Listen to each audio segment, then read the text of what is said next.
Adamos.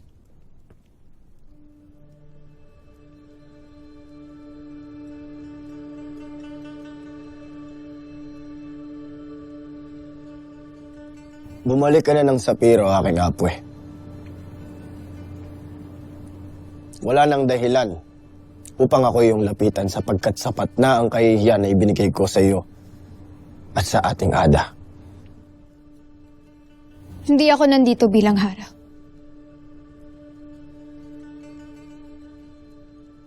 Nandito ako bilang iyong kapatid. Kapatid.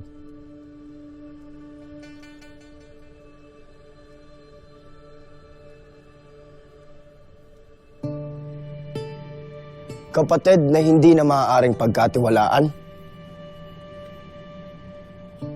At ngayon, tiyak na iniisip ng lahat na ako'y isang mahinang nilalang, kaya hindi ako sinama sa paghahanap kay Gargan. Mas mabuti pang ako na lamang ang naglaho. Adamos, hindi sukat ng iyong kakayahan ng isang pagkakamali. Maaaring ang brilyante nga ay maaagaw, ngunit ang iyong dangal, ikaw lang ang makakapagbigay at makakabawi nun. Dangal? Anong dangal ng isang sangre ang hindi na ipagtanggol ang isa sa mga pinakamahalagang hiyas ng Encantadia Armea? Hindi ako papayag. Hindi ako papayag na hindi ko ito mabawi at bumaba ang tingin ng lahat sa akin. Apwe, kung nais mo ang bawiin ng brilyante, huwag mo ito gawin dahil nais mong itaas ang iyong sarili. Bagkus gawin mo ito dahil nauunawaan mo ang bigat ng iyong pananagutan.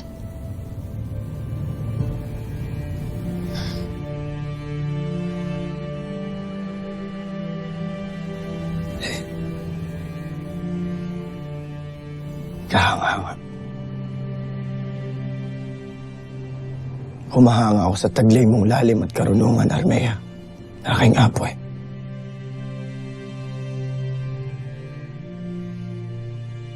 Ipinapangako ko sa iyo, aking apwe, na hindi ko na kayo bibiguan ng ating Ada. At babaangon ako sa kahihiyang ito. Naniniwala ako sa iyo. Adamos.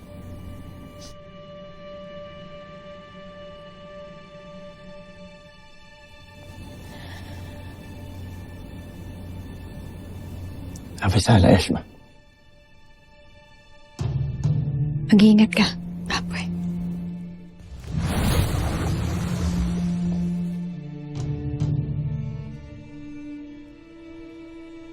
Mag-iingat ka, Adamos.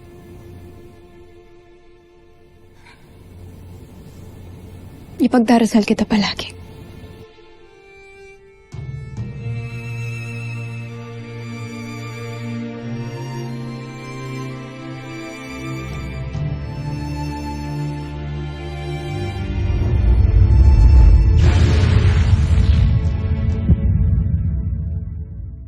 Vicus, nakarating sa akin ang balitang napaslang sa labanan sa Adamia ang ama ni Sangre Danaya at Hara Alena. Ito marahil ang dahilan kung bakit nagmamadaling nagtungo doon ang mahal na Hara kanina. Habang tumatagal, ay masigit kong nararamdaman ang panganib. Lalo't ngayong narito na sa Encantadia ang masamang batala. Mahal na Rama,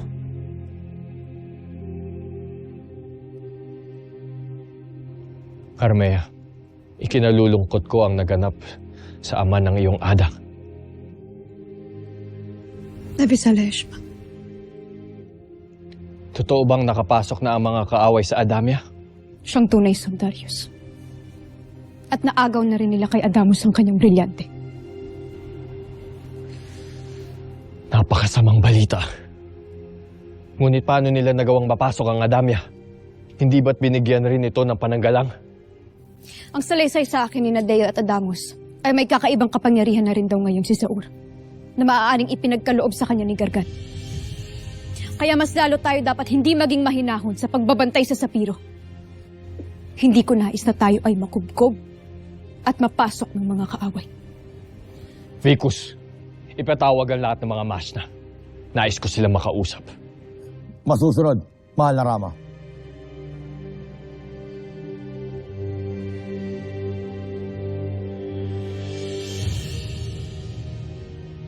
Ano ba itong gulo na pinasok natin? Dito niyata tayo mamamatay. Walang dapat mamatay sa atin.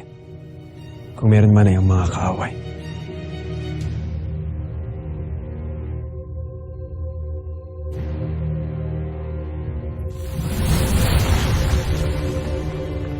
Nanggaling na kami dito ni Adamus. Wala dito ang ating mga kaaway. Baka sakaling may makita pa tayong bakas kung saan natin sila makikita. Tama. Pwede maghanap na lang tayo ng clue. Clue? Oo, clue. Di mo yun alam? Ano yun, yung signs? Yung marka, mga senyales, o basta maghanap ka na lang ng kung anong tingin mo importante.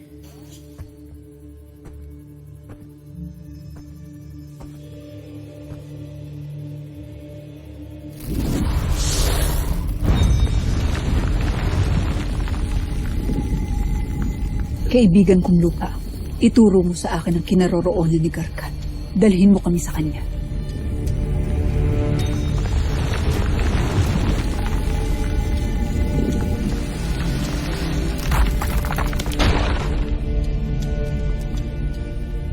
Di akong ginagamitan tayo ng kapangyarihan ni Gargan. Kung kaya't hindi natin matunto ang kanyang kinaroroonan.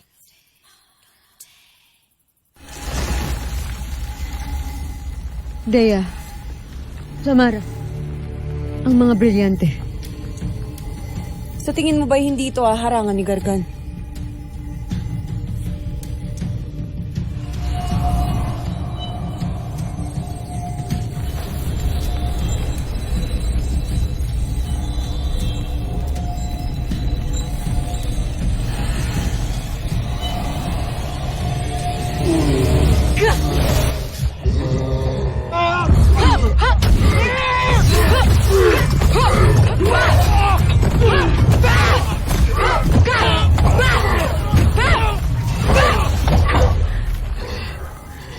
Nasaan ang inyong Panginoon? Sabihin mo sa amin kung nasaan ang inyong bathala. Kung hindi, ay gagawin kitang alikabok.